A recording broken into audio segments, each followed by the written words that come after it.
Boa noite, a graça e a paz do Senhor Jesus esteja com você, esteja no seu lar. Muito obrigado por nos receber na sua casa nessa noite de sexta-feira, a última sexta-feira do mês de outubro, o mês que nós dedicamos aos batistas brasileiros, o mês em que nós estamos completando 138 anos de Brasil como Igreja Batista Brasileira. Nessas sextas-feiras desse mês, nós dedicamos a conhecer um pouco mais da nossa própria história, dos nossos princípios e da nossa doutrina, ou seja, estamos fortalecendo a nossa própria identidade.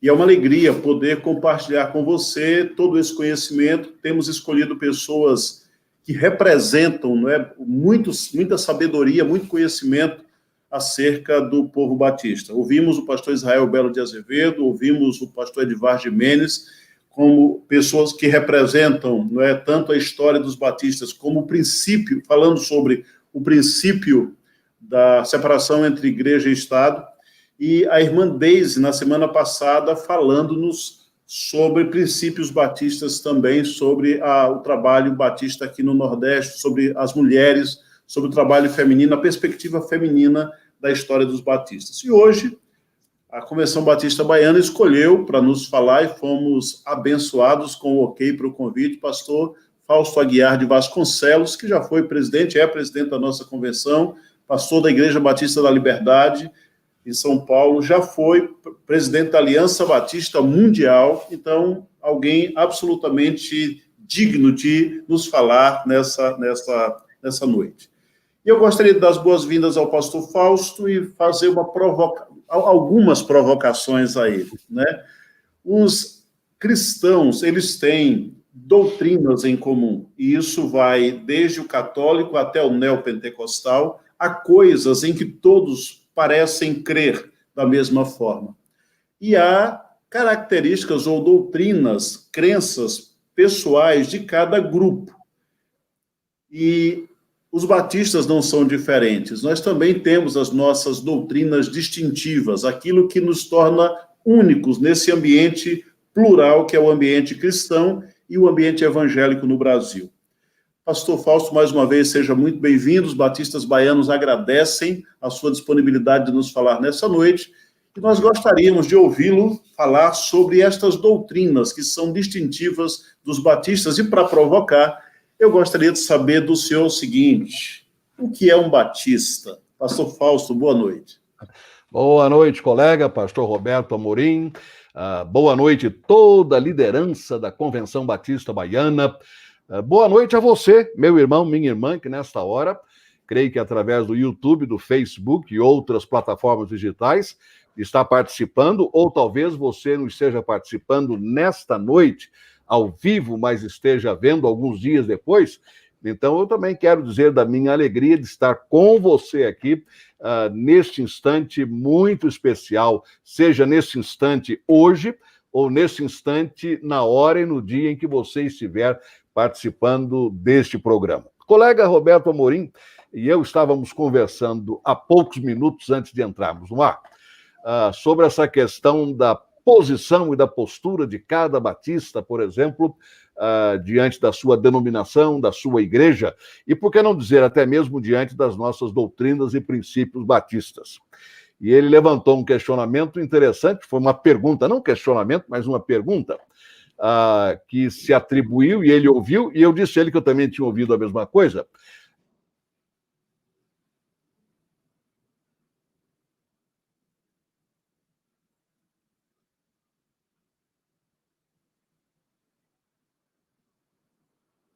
Pastor Fausto, parece que teve um problema no seu link. Vamos aguardar que o pessoal da técnica resolva essa questão e poder recebê-lo novamente. Eu estou aqui. Eu sei que eu estava falando e observei que eu havia caído, né?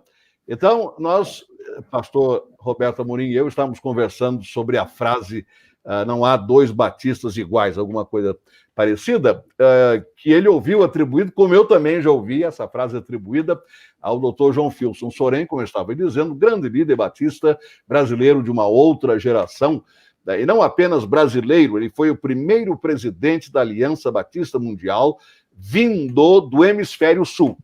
Antes dele, todos os presidentes foram ou dos Estados Unidos, ou do Canadá, ou da Europa, hemisfério norte, mas não hemisfério sul. E alguém atribuiu essa frase a ele, eu realmente não ouvi, eu fui aluno dele, ele foi meu reitor durante 3 dos 4 anos que eu estive no Seminário do Sul, na cidade do Rio. Mas o fato é que esta frase, de certa maneira, tem sido cunhada e tem sido, digamos assim, repetida a exaustão, por onde quer que eu ande, não apenas no Brasil, como no exterior também. Cada batista fala por si mesmo. Ora, se cada batista fala por si mesmo, então podemos dizer que não existem 2 batistas exatamente iguais. E é fato, o Dr. Neville Kellam, por exemplo, que foi...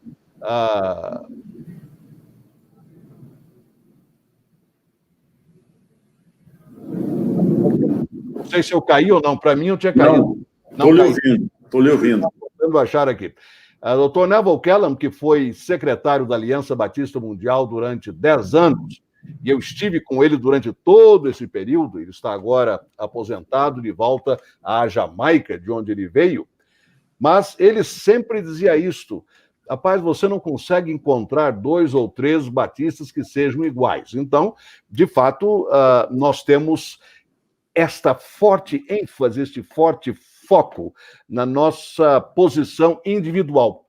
Possivelmente, mas aí uma questão de interpretação minha, derivada de um dos nossos princípios, que é a autonomia da alma diante de Deus. Então, eu estou aqui fazendo, digamos, um raciocínio derivativo desta nossa base doutrinária e também de princípio. Ou seja, eu sou competente, a minha alma competente diante de Deus, o pastor Roberto Amorim da mesma forma, e você também. Então, possivelmente, essa nossa condição basilar, essa nossa postura da competência da alma diante de Deus, a sua responsabilidade, pode ser, talvez, a base para esse tipo de afirmação. Não há 2 batistas iguais. Agora, a competência da alma é uma coisa, a absoluta independência nossa é outra coisa. Tanto assim que se há um distintivo muito claro, pastor Roberto, e demais irmãos e irmãs, de uma denominação como a nossa, é a palavra cooperação. Para mim, a palavra cooperação define de maneira extraordinária o nosso modus operandi como batistas. Isto é, nós somos cooperativos, nós nos associamos, daí as associações locais, as convenções estaduais, a Convenção Batista Brasileira, a União Batista Latino-Americana e a Aliança Batista Mundial. Tudo isto tem a ver com a nossa cooperação a partir da autonomia de uma igreja batista local. Então, voltando à pergunta original, há princípios que nós, sem dúvida alguma, compartilhamos com outros grupos, por exemplo, a autoridade da palavra de Deus. Você não vai encontrar um crente em Cristo Jesus de uma outra denominação evangélica que não batista que vá negar isso e dizer, não, para mim a Bíblia é apenas uma das fontes de autoridade. Não. Para nós todos que cremos em Cristo Jesus e o confessamos como Senhor e Salvador pessoal, a Bíblia é a nossa única regra de fé e prática, isto é, daquilo que cremos, da nossa teologia e daquilo que fazemos, ou seja, da nossa ética. Agora, o que pode diferenciar esta frase em termos de identidade desta ou daquela denominação é a maneira como nós interpretamos a Bíblia. Daí, para mim, a significação extraordinária da hermenêutica como exercício de interpretação da palavra de Deus. Ok, então, se você tem alguma dúvida, as pessoas que estão assistindo ao vivo, né, se tiverem dúvidas, quiserem fazer perguntas, este é o momento para que as dúvidas sejam colocadas, as perguntas sejam feitas saudar aqui o pastor Edson Gama, que mandou uma saudação tanto para o pastor Fausto quanto para mim. Então, pastor Edson, um abraço. Colega Edson. Então, eu gostaria que o pastor fizesse uma síntese daquelas que são as mais importantes doutrinas, porque não dá para falar de todas as 19, né? Então, quais são aquelas que o irmão julga que seria importante pensar por ter algo de distintivo? Novamente eu volto para essa palavra. Somente essas que o irmão destacou até agora ou alguma outra?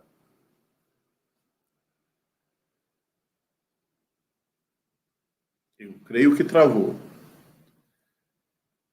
Então, enquanto aguardamos o retorno da conexão do pastor Fausto, se você tem alguma pergunta sobre alguma das doutrinas batistas, se você tem alguma questão que você julga importante, esse é um bom momento. Nós temos o chat aí, você pode colocar tanto no Facebook quanto no YouTube, e essas perguntas chegarão até a gente aqui. Pastor Rodrigo Cunha, de São José de Ubá, Rio de Janeiro, que está aqui, amigos. Parabéns a todos nós, batistas brasileiros, pastor Roberto Amorim, pastor Fausto, grande abraço. Então, Rodrigo Cunha Silva, Júnior Lola, membro da PIB Jacobina, também está presente. Franklin Batista pergunta sobre a autonomia das igrejas batistas, quais os 4 autos que caracterizam as igrejas batistas? Bom, nós estamos no aguardo do pastor Fausto Aguiar de Vasconcelos a ingressar novamente na nossa live, para que a gente possa transmitir a ele essas perguntas que estão sendo feitas. Primeira Igreja Batista de Peripiranga, a segunda igreja em Alagoinhas, pastor Percival Alves, Igreja Batista da Califórnia, Itabuna, PIB em Cícero Dantas, Bahia, amados irmãos, graça e paz, irmão Alfrenito Bispo, um abraço, Alfrenito.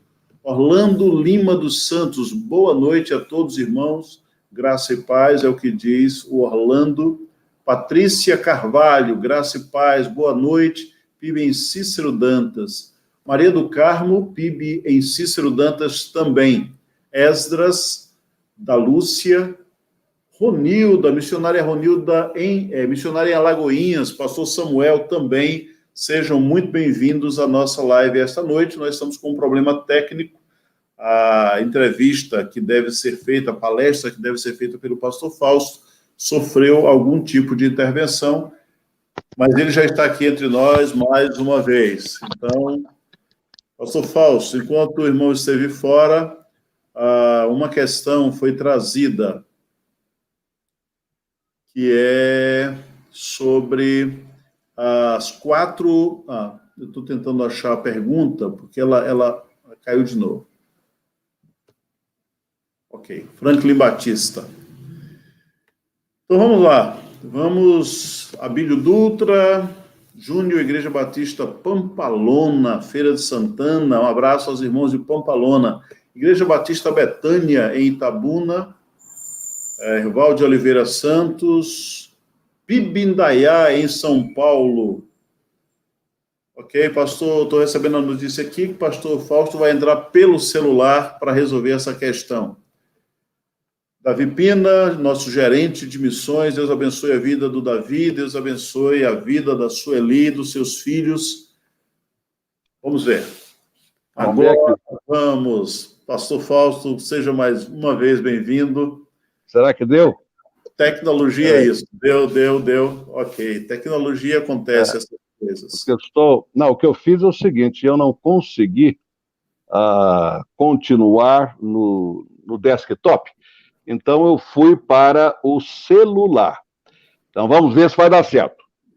Vai. Eu espero que... Está ouvindo bem? Está vendo bem? Bem. Então tá bom, então tá ótimo. Okay. Então tem uma pergunta aqui, que é sobre a autonomia das igrejas batistas, quais os 4 autos que caracterizam as igrejas batistas? Essa é uma questão. Uma outra questão é qual a posição dos batistas sobre a escatologia. As perguntas que surgiram durante a sua conexão. A minha queda, né? 1000 pedidos de perdão para o colega Roberto Amorim, para o colega Luiz, para todos vocês também. O saudoso pastor Rubens Lopes, conhecidíssimo entre os batistas do Brasil, também de uma outra geração, a ele se atribui, eu ouvi isso de um membro da família dele, a frase: tecnologia moderna é ótima quando funciona. E realmente, né, ela é ótima, mas quando funciona. Quando não funciona, dá problema.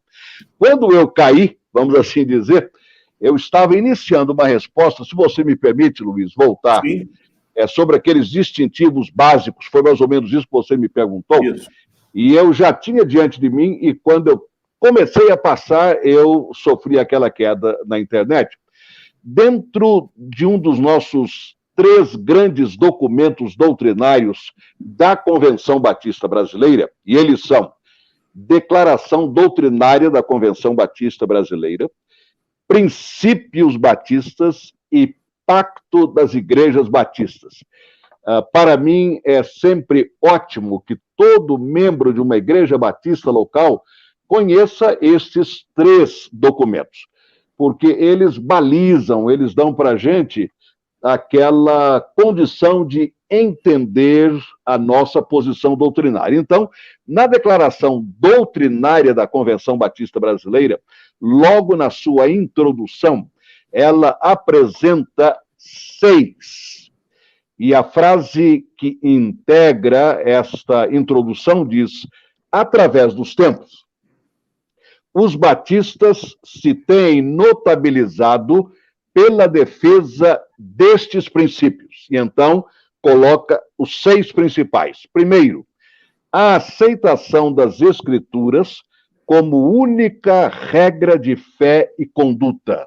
Eu já havia mencionado isto naquele nosso início de diálogo. Segunda, segundo princípio, o conceito da igreja como sendo uma comunidade local democrática e autônoma, formada de pessoas regeneradas e biblicamente batizadas.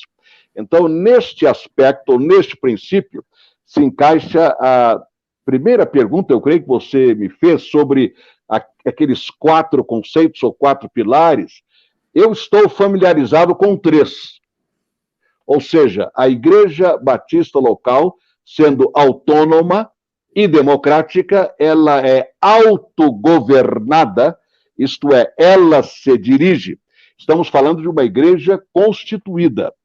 Não estamos falando aqui de uma missão ou congregação, que ainda pertence à igreja-mãe, mas de uma igreja constituída. Ela é autogovernada, isto é, ela mesma dirige a sua vida dentro do seu estatuto ou regimento interno para normatizar o estatuto ou quaisquer outros documentos administrativos da igreja, como, por exemplo, um manual de administração para questões internas. Então, ela é autogovernada.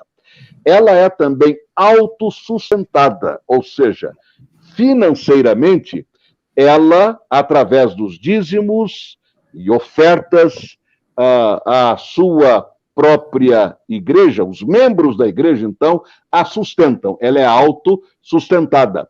E ela também é autopropagante, isto é, ela se propaga, ela se multiplica, constituindo, organizando outras igrejas. Em geral, começa com um ponto de pregação, muitas vezes, depois evolui para uma congregação ou missão. Quando eu estava crescendo, a palavra congregação era a palavra mais usada.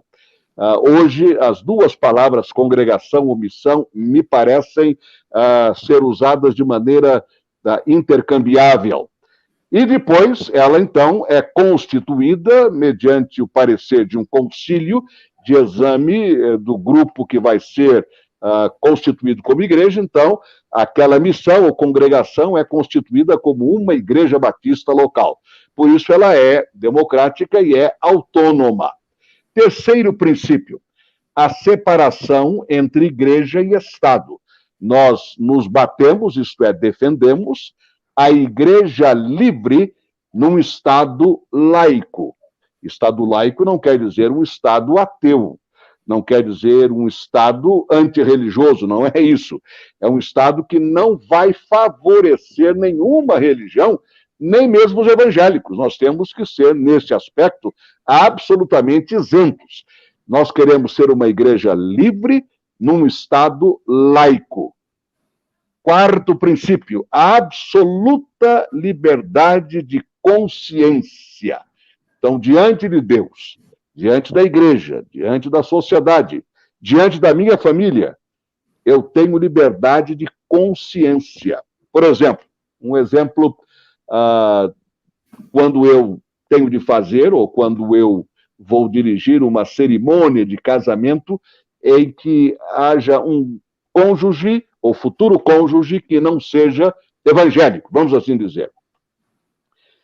Naquele período de aconselhamento, de entendimento com o casal, eu pergunto diretamente àquele cônjuge, no caso, nubente, ainda não evangélico: você assume a responsabilidade de respeitar, de acatar a liberdade de consciência do seu noivo ou noiva? Isso é muito importante.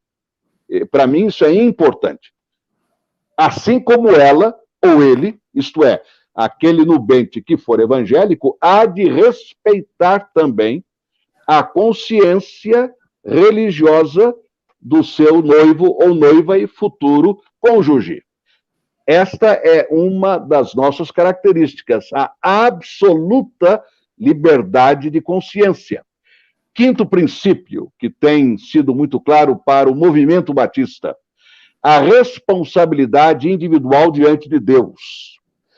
Aliás, no começo nós falamos sobre isso, logo no início desta live, não é?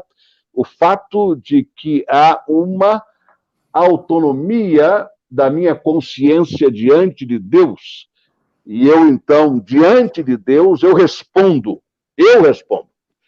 E, sexto princípio, a autenticidade e a apostolicidade das igrejas. Cada igreja local, ela é respeitada à luz do Novo Testamento. Eu, por exemplo, onde quer que eu vá, eu faço questão, sempre fiz isso, a questão na minha apresentação de que se mencione a igreja à qual eu pertenço, seja como membro ou como pastor. Por quê?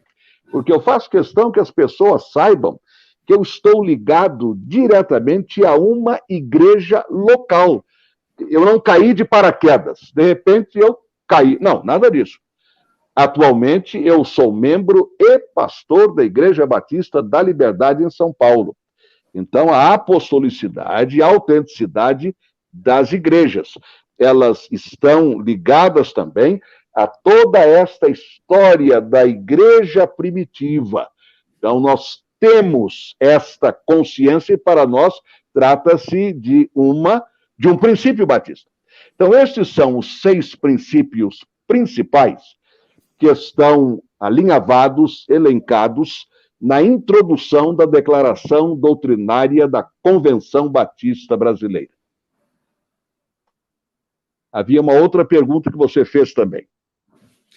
Alguém perguntou sobre a posição batista sobre a escatologia. Neste caso, não há uma única resposta, nós sabemos disso. Para nenhuma denominação. Você pode até ter, não sei quem teria uma resposta oficial, mas a palavra de Deus, dependendo da sua visão hermenêutica, vai levar você para uma ou outra posição, dependendo, por exemplo, da palavra milênio. Esta palavra, que na realidade quer dizer apenas 1000 anos, em torno dela foi desenvolvida toda uma escatologia em relação, digamos, ao retorno de Jesus. Se é pré-milênio, se é pós-milênio, mas há também a milênio, isto é, a milenista, como pré-milenista, ou pós-milenista. A milenista é aquela que entende que nós já estamos no milênio, que é apenas uma figura de linguagem, não são necessariamente 1000 anos contados de 1 até 1000, mas representa esta palavra todo um período da igreja.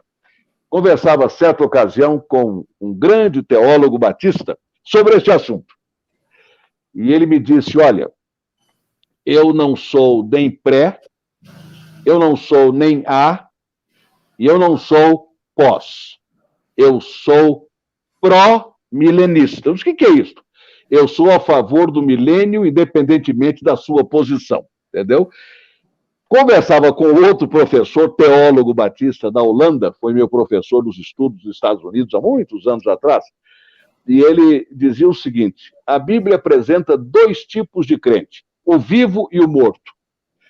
Eu não entro em nenhum cálculo e em nenhum número. Era a posição dele, um homem extremamente culto, extremamente respeitado. Então, eu diria que não há uma posição que seja oficialmente nossa, embora me pareça que a posição pré-milenista ela é uma posição que tem tido ampla aceitação entre nós batistas. Por exemplo, meu pai, saudoso pastor Fausto de Vasconcelos, ele era um pré-milenista ferrenho, não é?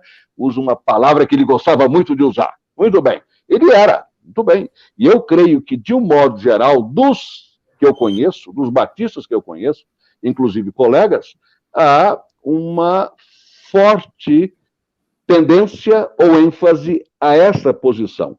Mas não que nós tenhamos uma posição oficial nossa.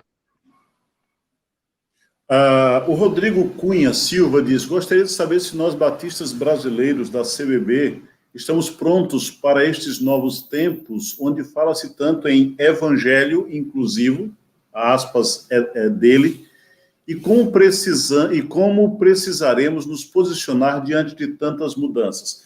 A atualização da Bíblia, a atualização da doutrina, como é que a gente vai lidar, se nós estamos prontos para enfrentar esses novos tempos? É o que pergunta o Rodrigo Cunha.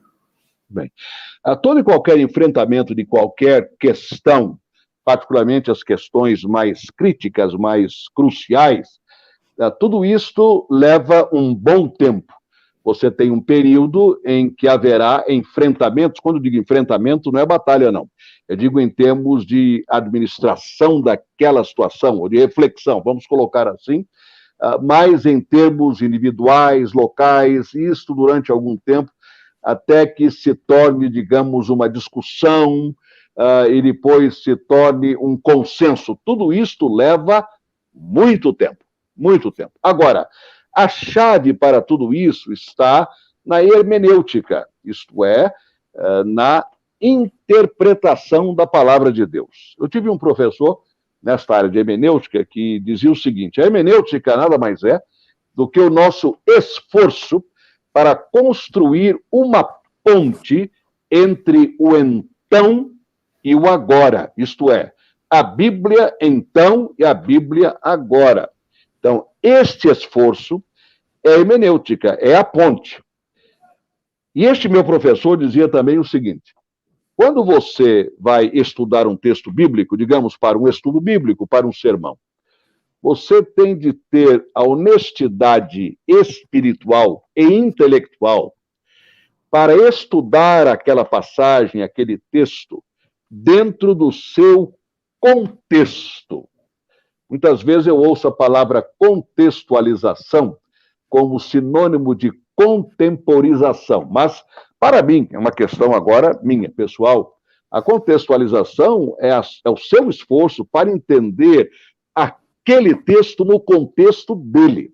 Então, esse professor dizia o seguinte, digamos que você vai estudar 1 Timóteo, capítulo 1, versículo 4, vamos assim dizer. Você tem de procurar saber, com toda a sua honestidade intelectual, o que o apóstolo Paulo quis, de fato, dizer então, isto é, naquela época. Ótimo. E uma vez você tendo, diante de Deus, a certeza de que você está entendendo o que ele quis dizer, Então você tem de ser honesto espiritualmente para respeitar o que o apóstolo quis dizer e não para dizer eu não concordo com ele. Isso eu me lembro muito bem desta palavra do meu professor. Eu me lembro até de um outro professor que um aluno apresentou uma ideia, assim, etc. E esse aluno disse ao professor, mas olha, digamos assim, o apóstolo Paulo, o apóstolo Pedro, ele também, ele deu assim uma saída aqui, deu uma saída ali, disse, olha, Paulo podia, Pedro podia, você não pode. Isso, você não pode. Então não vem com essa história, não. Então a ideia dele era esta. Se Paulo disse isto e todos os meus estudos me levam a esta convicção de que na cabeça do apóstolo Paulo o que ele quis dizer era isto, então se eu entendi o que ele quis dizer, agora eu vou ver à luz do momento que eu vivo como isto pode ser aplicado. Ele sempre fazia questão de dizer o seguinte, muitas vezes no preparo do estudo bíblico do sermão, nós acabamos pulando a interpretação, vamos direto para a aplicação. Olha, esse texto quer dizer isto, isto, isto. Então, como é que ele definiu o sermão? Ele definiu o sermão como sendo a interpretação e a aplicação da passagem bíblica, no qual, isto é, neste sermão, a aplicação é fornecida pela interpretação. Em outras palavras, eu não posso aplicar a Bíblia de maneira diversa daquilo que diz o texto bíblico. Senão eu posso criar múltiplas ideias. Ele mesmo era favorável, por exemplo, quando você ou eu, qualquer pregador, se utilizasse de uma passagem histórica, vamos assim dizer, que ele procurasse identificar qual a lição atemporal daquele texto, para que você não aplique, vamos assim dizer, pormenores geográficos como sendo princípios bíblicos. Por exemplo, ele dizia às vezes, e Jonas desceu para Jope. Muito bem, era uma questão geográfica, você não ia subir, você tinha que descer mesmo. Então a pessoa apressadamente diz, primeira coisa, quando você se afasta de Deus, você começa a descer na vida. Ele diz, não, você está usando um contexto ou um fator geográfico e espiritualizando-o, transformando-o numa lição bíblica. Então, ele defendia o sermão de um ponto só, para as narrativas bíblicas, para as parábolas, em que você identifica a lição ou o ensino eterno, e então aplica o ensino e não os pormenores. Era assim que ele dizia.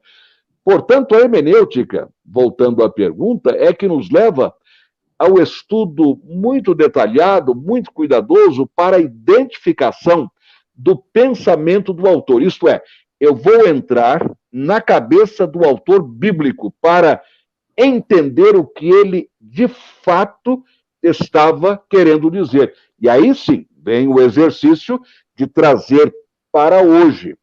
Porque a Bíblia nos fala hoje. Ela é a palavra de Deus hoje. Então, nós temos que estudá-la, entendê-la com toda a nossa integridade espiritual e intelectual, e então trazê-la para o dia de hoje. Aquilo que a Bíblia diz, ela continua dizendo. Até uma frase do evangelista Billy Graham, que tem circulado muito nesses dias, né? A Bíblia é mais atual do que o jornal de amanhã. É uma frase dele. Em outras palavras, quando eu pego a Bíblia hoje e eu a pego amanhã, ela já tem a palavra de Deus. E uma coisa, por exemplo, tem acontecido comigo, com todas as pessoas, é de você ler o mesmo texto, a mesma passagem, inúmeras vezes, em ocasiões diferentes, em anos diferentes, e cada vez que você a lê, ela lhe fala ao coração de maneira especial. E às vezes você diz, mas como é que isso estava aqui e eu nunca descobri? Então a Bíblia, de fato, ela é a palavra de Deus, ela fala diretamente a mim. O apóstolo Pedro diz que nenhum texto, nenhuma passagem é de particular interpretação, mas homens inspirados movidos. Uma vez eu li uma tradução em inglês, que podia em português ser traduzida como homens bafejados, que receberam o hálito de Deus, a escreveram. Então, eu creio que este temor e respeito à palavra deve estar conosco, e diante de Deus dizer, Senhor, agora que eu estudei o texto, eu entendi isto aqui, como isto pode ser aplicado hoje? Se neste texto tu estás proibindo, será que eu tenho o direito de permitir hoje aquilo que na tua palavra tu proibiste? É uma questão que eu tenho que trabalhar, mas sempre sendo fiel àquilo que o texto diz. Por isso que estudar a Bíblia com vistas a um estudo bíblico, com vistas a um sermão, é um verdadeiro labor. É trabalho sério. Não é só abrir e vem o que venha, como alguém disse, o sermão de 3 pontos, que é tão tradicional, não é? Você lê a Bíblia, você foge da Bíblia, você nunca mais volta para a Bíblia. Alguém já disse, este é um sermão típico de 3 pontos. Lê o texto, sai do texto, não volta para o texto. Não. Você tem que trabalhar o texto de tal maneira que, como disse Stevenson, será que eu é que procuro interpretar a Bíblia ou é a Bíblia que me interpreta? É isso aí. Dr. Jair dizia que esse sermão era viagem de Colombo. Sai, não, dizia não, deve dizer ainda, né? Ele dizia assim, sai, não sabe para onde vai, chega, não sabe onde está, volta e não sabe dizer onde esteve. Essa é ótima. Eu ouvi do Dr. Jerry Stanley aqui. Está lá vivo ainda, está vivo. Isso. Mas há uma outra questão que eu lembro quando Paulo, em Efésios capítulo 4, ele diz que o exercício dos dons produz a maturidade, né? Leva à maturidade. Uma igreja onde cada um exerce seu dom, as pessoas são edificadas e, sendo maduras, elas não são levadas em volta por todo o vento de doutrina. A gente pega uma doutrina batista, um princípio batista, que diz que nós somos responsáveis por nossa própria alma perante Deus. E em nossos dias, nós vemos, por exemplo, igrejas evangélicas pregando um teminha, uma coisa horrorosa, para mim, pelo menos, né? Chamada cobertura espiritual, onde um líder, supostamente, agora decide e protege aqueles por quem ele decide. Como aplicar, ou como ensinar, ou o que dizer aos membros das nossas igrejas que estão sendo assediados por esse tipo de doutrina, pastor Fausto? Por exemplo, a posição dos berianos foi notável, né? A palavra nos diz isto, de que eles foram muito mais nobres para ouvir o apóstolo Paulo, muito mais do que aqueles de Tessalônica, né? E eles procuravam ver, isto é, examinar, constatar, para ver se aquilo que o apóstolo e os seus companheiros diziam, se de fato aquilo correspondia à verdade. Durante longos anos, talvez ainda se use nas nossas igrejas, mas no meu tempo de garoto, adolescente, jovem, usava-se o termo classe de berianos para os que estavam sendo preparados para o batismo. Ou seja, eles estavam examinando as doutrinas bíblicas, estudando a palavra, para depois dar à sua pública profissão de fé. Mas a palavra vem diretamente daqueles crentes de Bereia que estudavam para saber se a Bíblia, de fato, estava dizendo a verdade. Eu conversei uma ocasião com o evangelista Sammy Tippett, que é muito conhecido de nós, batistas brasileiros, creio que já pregou mais de uma vez em cada capital do Brasil, sempre em articulação com a Junta de Missões Nacionais, e ele disse que esteve num país da Europa Oriental, já depois da fase da queda do Muro de Berlim. E num determinado dia, depois de um dos cultos em que ele pregou, uma senhora se aproximou dele e disse, pastor Sammy, eu também sigo a Cristo. Ele disse, irmã, graças a Deus, somos irmãos em Cristo. E aí, para a surpresa dele, ela imediatamente disse, e eu tenho uma fotografia dele. E aí ele disse, a senhora tem uma fotografia? Tenho, está aqui. E tirou. E ele disse que era um jovem, talvez dos seus 40 anos, que lembrava muito, digamos, esse tipo de imaginação sobre o rosto de Jesus. No cabelo, no perfil, na fisionomia. Ele pegou e disse, mas este aqui é o seu Jesus? E a senhora segue a ele? Sigo. E quem mais lá na sua área segue? Ela diz, hoje nós somos uns 250 mil. Ele ficou espantado que em pleno século XX, isto foi antes do ano 2000, isso aconteceu antes do ano 2000, alguém tivesse, digamos, toda esta disposição de dizer, eu sigo a este Jesus aqui. Então nós temos, de fato, não apenas os falsos mestres, e o próprio Senhor Jesus nos alertou para isso, mas aqueles que, sem escrúpulo, procuram dizer, eu sou o Cristo. Ou então, mesmo que não digam, eu sou o Cristo, nesse caso dessa senhora, essa pessoa dizia isso, mas apresentando-se, digamos, com uma autoridade que a palavra de Deus não lhe deu. Então, você, como homem de Deus, como mulher de Deus, você vai se desincumbir da missão que Deus lhe deu, mas onde é que está, digamos, uma cobertura espiritual no Novo Testamento? Onde é que você vê esse tipo, como é praticado? Uma coisa é você respeitar a autoridade do seu pastor, é você informar o seu pastor do que está acontecendo, é você procurar a oração do seu pastor, a orientação do seu pastor, muito bem, mas você só tomar decisões se ele autorizar, você está delegando a ele uma responsabilidade que é sua também de tomar as suas decisões. Por quê? Se amanhã não der certo, será muito mais fácil dizer, olha, não deu certo, mas não fui eu que tomei essa decisão, e se eu tomei foi porque o meu pastor, fulano de tal, me autorizou a tomar. Não, você tem que tomar. Eu conheci um pastor que toda vez que vinha, por exemplo, alguém dizer para ele, pastor, eu estou precisando que o irmão converse com fulano de tal aqui da igreja, porque ele pediu dinheiro emprestado, eu emprestei já faz mais de um ano, ele nunca pagou e cada vez que eu vou cobrar, ele vai dizer vai ser amanhã e nunca é amanhã. Eu queria que o senhor falasse com ele. E ele sempre dizia, quando você deu o dinheiro emprestado, você veio pedir a minha autorização? Você veio pedir o meu consentimento? Ou ainda mais, você veio pedir o meu conselho? Então agora você vai resolver isso sozinho. Você não pode querer que o pastor resolva uma consequência de uma decisão que é sua. Então é preciso também levar em conta que muitas vezes nós, como seres humanos, nos acomodamos e dizemos não. Eu tomei, mas quem mandou foi fulano.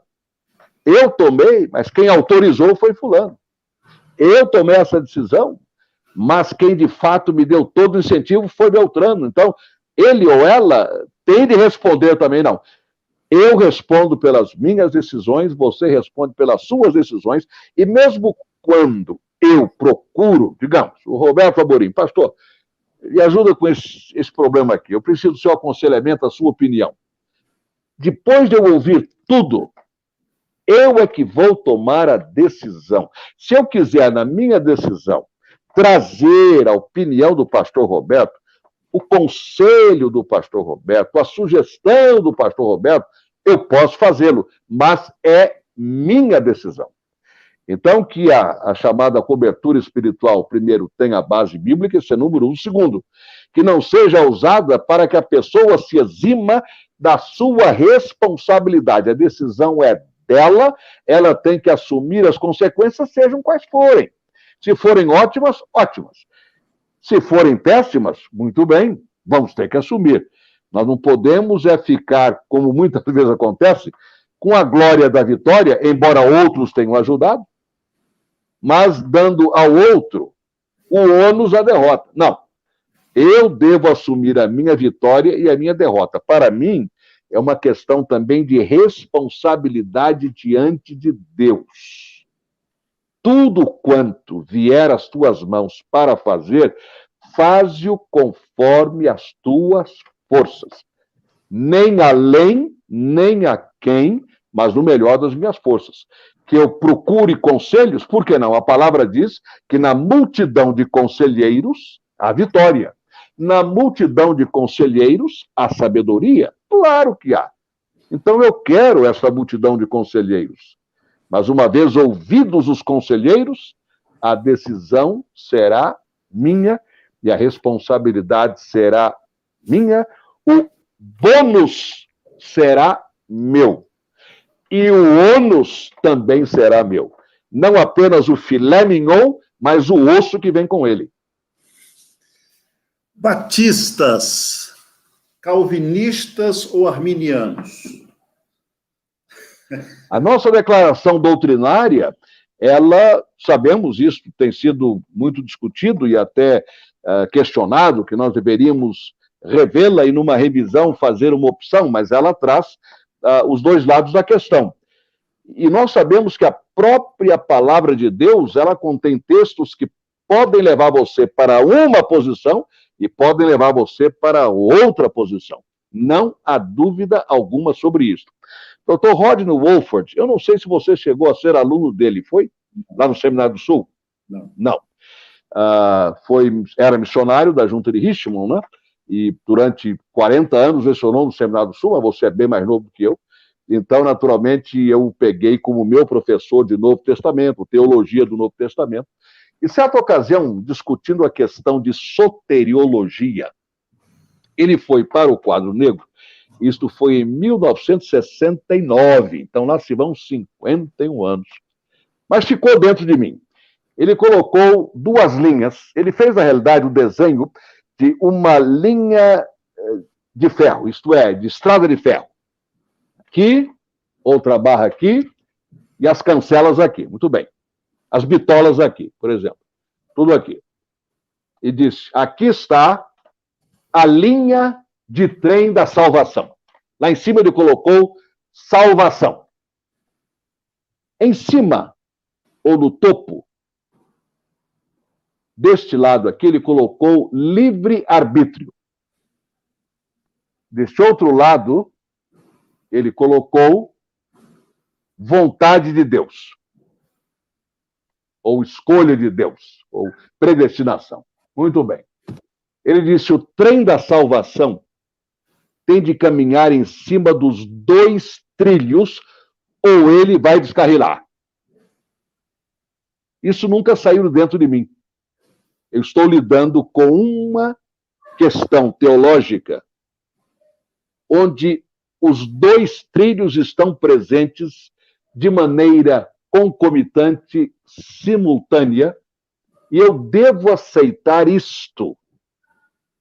Por exemplo, se você pensar que o último apelo da Bíblia Sagrada, o último apelo, Apocalipse 22, 17, é o último apelo e depois você tem os últimos 4 versículos de Apocalipse. Diz o quê? O noivo, o espírito e a noiva dizem, vem. Quem tem sede, venha e beba de graça da água da vida.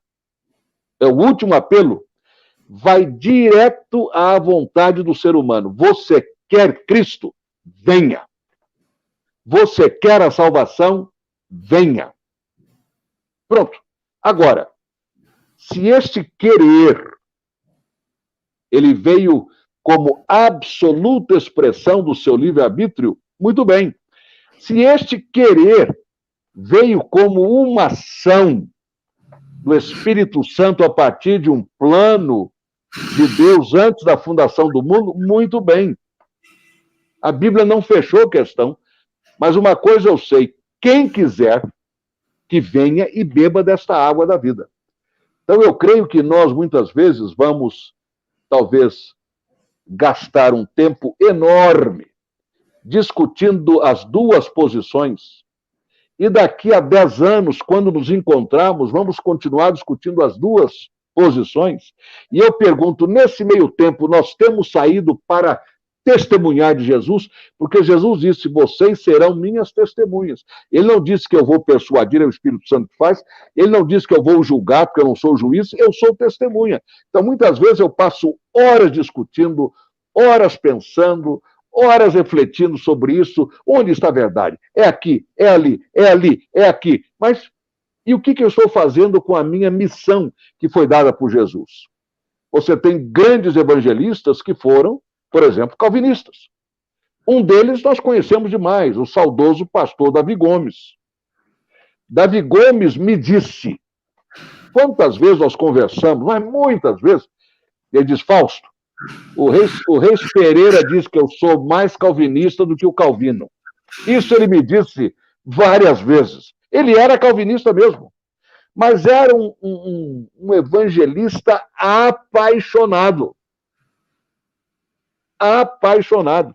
Eu ouvi isto dos lábios dele. O Reis Pereira, saudoso professor de história eclesiástica, grande líder batista brasileiro, dizia isto de mim. Então, irmãos, que a nossa posição, e cada um tem direito à sua posição, tem direito a defendê-la à luz da palavra de Deus, encontrar os versículos, elencá-los para a defesa da sua posição. Isto está na sua competência e na minha competência. Porém, a nossa visão está nos campos brancos para a ceifa. Vamos pregar. Alguém, uma vez nos Estados Unidos, ouvi sobre isso, um pregador dizendo que alguém perguntou a ele, e ele era, digamos, calvinista na sua posição, por que o senhor é um evangelista tão ardoroso e faz, inclusive, apelo, se o senhor mesmo crê que as pessoas já estão previamente escolhidas na soberana vontade de Deus para a salvação? Ele disse, bem, eu faço para que pelo menos os escolhidos ouçam e se despertem. Foi a resposta dele, né? Então, eu penso o seguinte, você defende a posição calvinista? Muito bem. Você defende a posição arminianista? Muito bem. Ambos têm textos bíblicos para basear a sua posição? Muito bem. Agora, não se esqueça que Jesus chamou você para ser pescador de almas, para ser testemunha de tempo integral em Jerusalém, na Judéia, em Samaria e até os confins da terra. Isso, nós não podemos disso abrir mão de jeito nenhum. Pastor Fadigas está mandando um abraço, dizendo que está muito feliz com a temática que está sendo abordada nesses momentos preciosos, segundo ele, de reflexão sobre a vida batista. A irmã Margarete Gramado pergunta assim, considerando o terceiro princípio, em tempos de eleição, qual a postura que o senhor julga ética a ser adotada pelo pastor diante da igreja, quanto às suas preferências políticas? Bem, eu só posso falar de mim mesmo. Ao longo de toda a minha vida ministerial, e lá se vão 47 anos, eu nunca manifestei a ninguém, nunca disse a ninguém quem era o meu candidato ou em quem eu votei. Nunca. Nunca disse. Exceto a minha esposa, as minhas filhas, dentro de casa.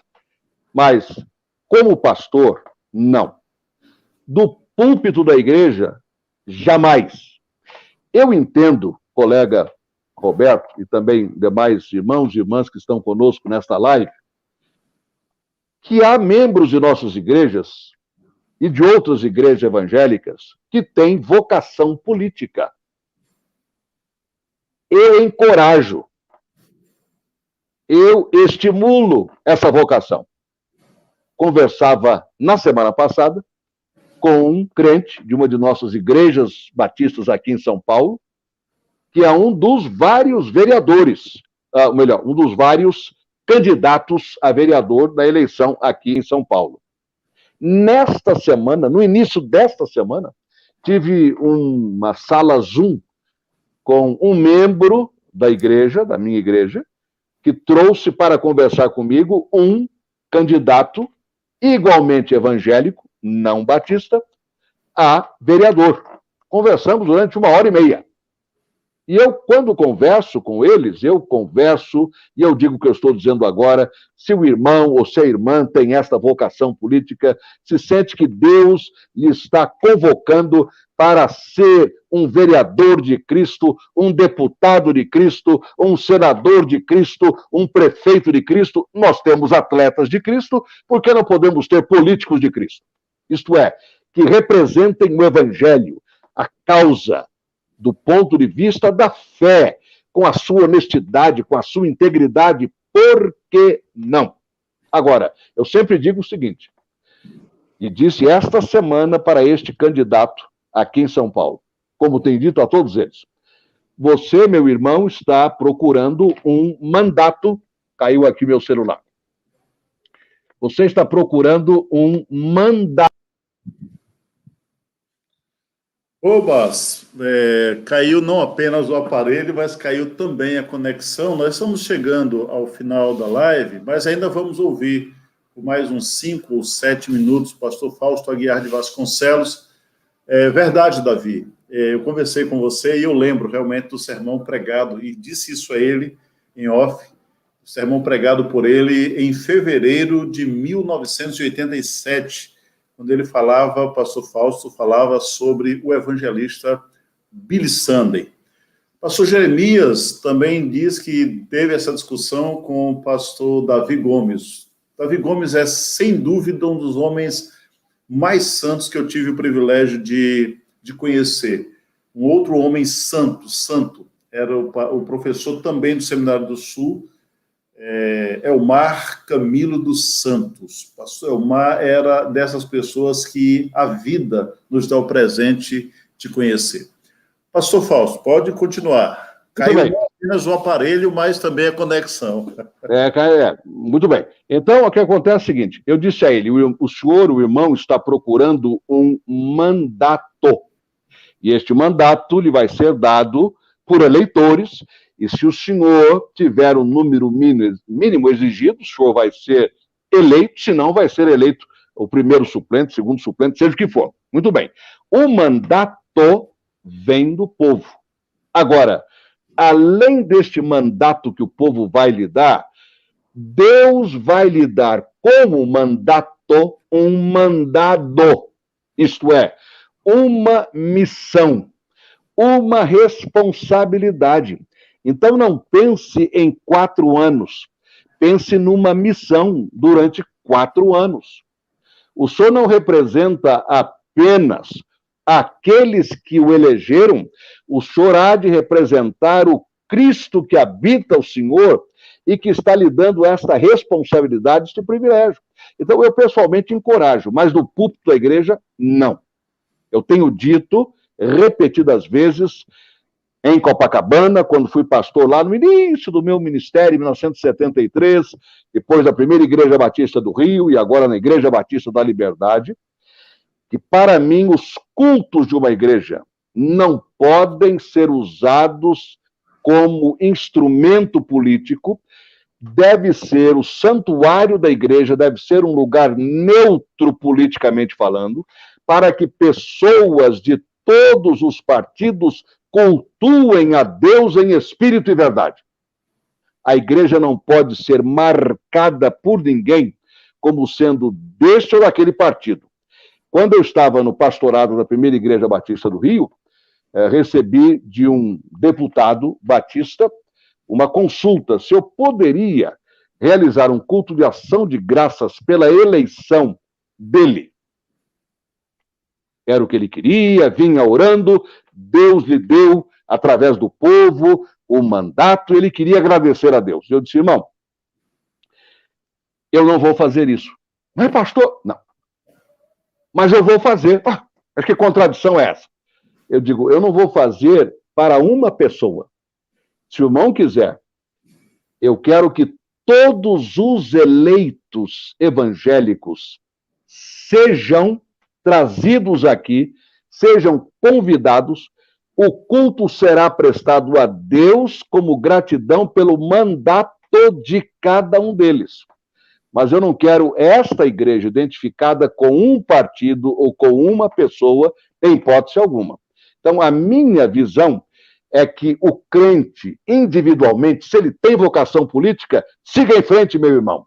Siga em frente, minha irmã. Agora, a igreja como instituição, e particularmente o culto a Deus, tem de ser sem qualquer conotação político-partidária. É a minha convicção.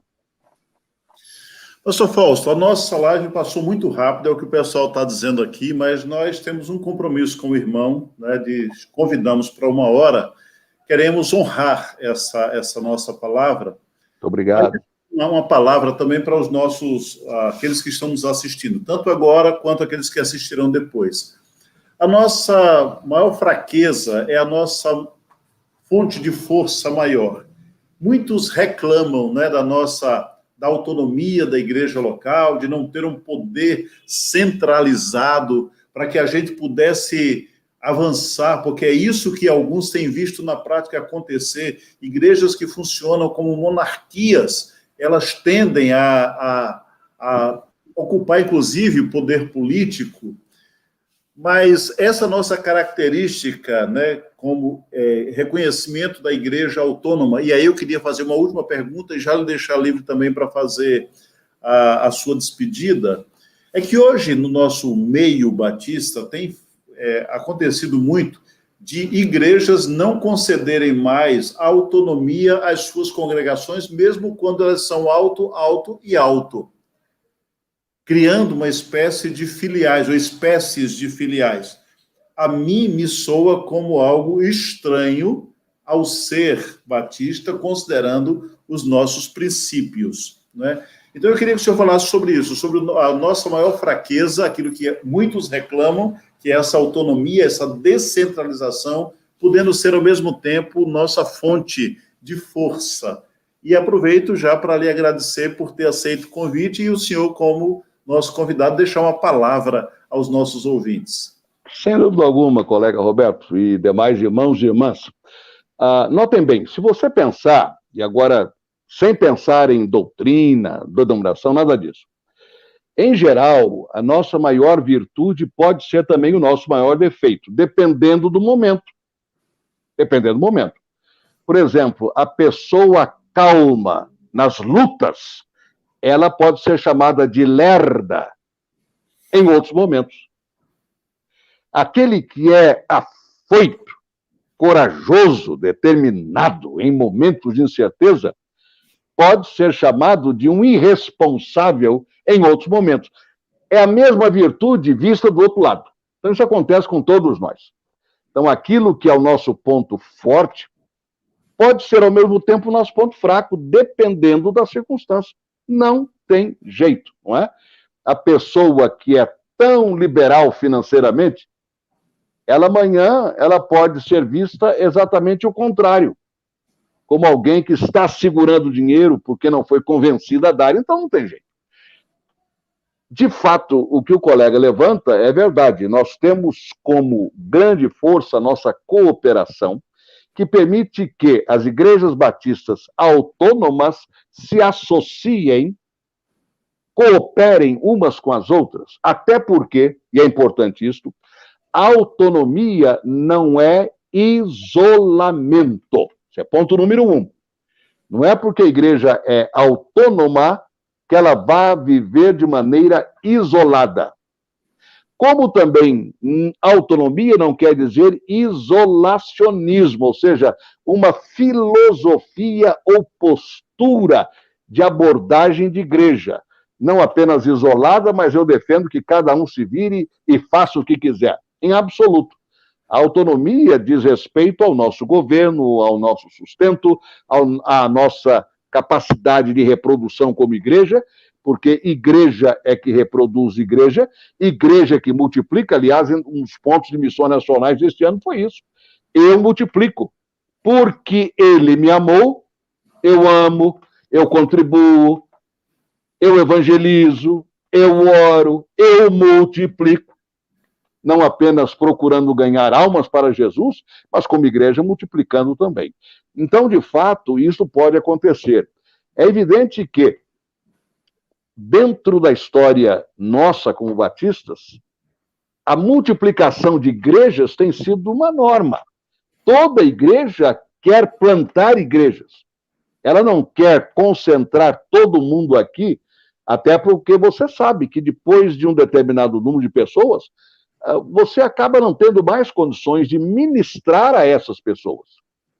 Então, para mim, o ideal continua sendo a igreja está agora com várias missões ou congregações, aquelas que estão em condições de serem emancipadas como igrejas batistas locais, que o sejam. Que o sejam. Nós não estamos querendo construir reinos, feudos. Nós não queremos construir monarquias, como o colega mencionou. Não, em absoluto. Nós queremos que as nossas igrejas se multipliquem de uma tal maneira que o corpo de Cristo em todo o mundo ele seja mobilizado para evangelização e missões. E a cooperação está no centro disso, e não o egocentrismo. Não apenas a minha igreja, ou apenas o que eu faço. Em absoluto, eu sou autônomo, mas eu não sou independente nem isolado. É preciso trabalharmos e nos multiplicarmos. Lembrem-se disso. O pastor não gera ovelhas, ovelha gera ovelha. E igreja gera igrejas. Na minha visão, isto que tem sido uma característica nossa não pode deixar de ser focada. Agora, na última Assembleia da Convenção Batista Brasileira em Goiânia, os irmãos se recordam de um GT sobre sistemas, governos da Igreja Batista. Estou dando assim uma terminologia bem ampla. Tem uma terminologia mais... Já um GT para trabalhar isto, para estudar isso e trazer à Assembleia Convencional, através do seu Conselho Geral, um parecer, porque esse assunto está, de fato, trazendo preocupação, quando não intranquilidade, a um sem número de batistas dentro do Brasil. Pronto, a palavra é sua para o senhor falar com o nosso público. Os batistas baianos agradecem demais a sua participação, os seus esclarecimentos, a lucidez e a clareza com que o irmão fala de temas, às vezes ácidos, né, mas com uma elegância extraordinária. Então, nesse dia, eu queria que o senhor finalizasse a live, né, a nossa última live. Então, desde já agradeço a cada pessoa que participou desse projeto. Lembrando que amanhã estaremos celebrando, embora não sejamos herdeiros, né, não estivemos no embate da reforma, mas amanhã celebra-se o dia em que Lutero fixou as 95 teses, né, então amanhã estaremos celebrando esse que é também um fato marcante na história da cristandade, o dia da reforma protestante. Então a palavra é do irmão para finalizar essa live, se dirigindo aos nossos irmãos batistas baianos. Muito bem, e como o colega Roberto acaba de mencionar, vamos celebrar amanhã os 503 anos da Reforma Protestante, que no dia 31 de outubro de 1517 era uma quarta-feira. Então lá se vai, na distância do tempo, aquela quarta-feira, quando o sopro do Espírito Santo veio sobre a igreja. Eu penso que Lutero, ele fez um convite despretensioso. Ele não estava ali dizendo, vamos começar hoje uma revolução na igreja e daqui a 503 anos a coisa vai ser bem diferente. Não. Ele trouxe um convite para um diálogo sobre práticas doutrinárias, eclesiásticas, que na visão dele, e de muitos outros, até porque aquele dia ele foi precedido pelo chamado movimento da pré-reforma. Então, Lutero veio, digamos, no ápice de todo um processo que já vinha acontecendo há algum tempo. Mas que, na visão dos pré-reformadores e também de Lutero, eram ajustes que precisavam ser feitos na visão doutrinária, na visão eclesiológica. A questão, por exemplo, das indulgências, aquilo estava, de fato, no centro daquele momento histórico. E então nós estamos celebrando, e vemos hoje, depois de 503 anos, as chamadas 5 solas ou 5 afirmações que eu considero o perfil doutrinário da Reforma, ou a espinha dorsal teológica da Reforma Protestante, com a qual nós também nos identificamos. Entendeu? Não viemos, como bem disse o colega Roberto, do embate direto, mas nós temos identificação, isto é, nós temos pontes comuns quando consideramos estas 5 afirmações, não é? Sola Scriptura, tão somente as Escrituras como fonte de autoridade. Sola Gratia, tão somente a graça de Deus para a salvação. Sola Fide, tão somente a fé mediante a qual nós recebemos a graça em Cristo Jesus. Solus Christus, tão somente e exclusivamente Cristo Jesus, como autor e consumador da nossa fé e salvação.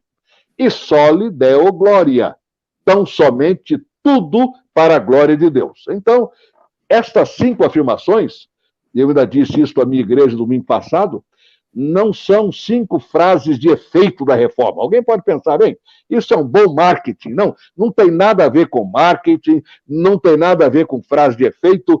Isto representa a espinha dorsal e nós, como batistas, nós estamos identificados com estas 5 afirmações e temos procurado trabalhá-las dentro do nosso movimento batista desde 1609, com a organização da primeira igreja batista lá em Amsterdã, dentro do que nós hoje conhecemos como Igreja Batista Local. Então, vale a pena esta celebração que está sendo feita durante toda a semana e agradecer a Deus por estes homens e mulheres que, ao longo da história, assumiram preços altíssimos, sacrifício da própria vida em alguns momentos, para defender todas estas solas, isto é, todas estas afirmações doutrinárias.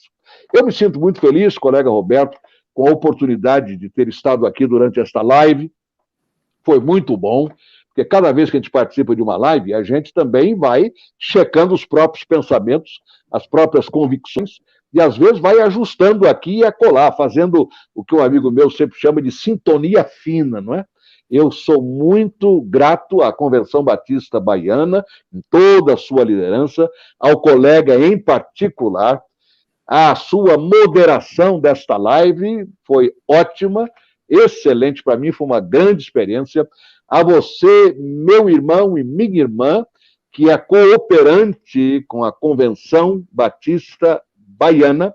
A você, meu irmão e minha irmã, que possivelmente pertença a outras denominações evangélicas, a você que participa conosco, embora talvez não esteja identificado com uma igreja evangélica em particular, ou uma igreja batista em particular, mas você faz parte do movimento batista porque você faz parte desta comunhão maior, daqueles que são nossos familiares, nossos amigos. Eu me sinto honrado, privilegiado e feliz de estar com vocês neste momento. E desejo a todos vocês, mesmo nestes tempos de pandemia, de isolamento, a palavra do Senhor nos diz de maneira muito clara, em 2 Timóteo, no capítulo 1, no versículo 7, que Deus não nos deu um espírito de temor, de medo, de covardia. Não, senhores. Ele nos deu uma atitude de coragem, de amor, de moderação, de uma mente equilibrada e sadia. Deus deu isto a você, Deus deu isto a mim. Então, vivamos com esta promessa do Senhor. Recebam todos vocês, a começar do colega pastor Roberto Amorim, a liderança da Convenção Batista Baiana, todos vocês, neste momento, e quando você estiver vendo e assistindo a esta live colocada no YouTube, recebam todos um abraço do tamanho do Brasil. Um abraço da Igreja Batista da Liberdade, aqui em São Paulo, um abraço da minha família e um abraço da Convenção Batista Brasileira.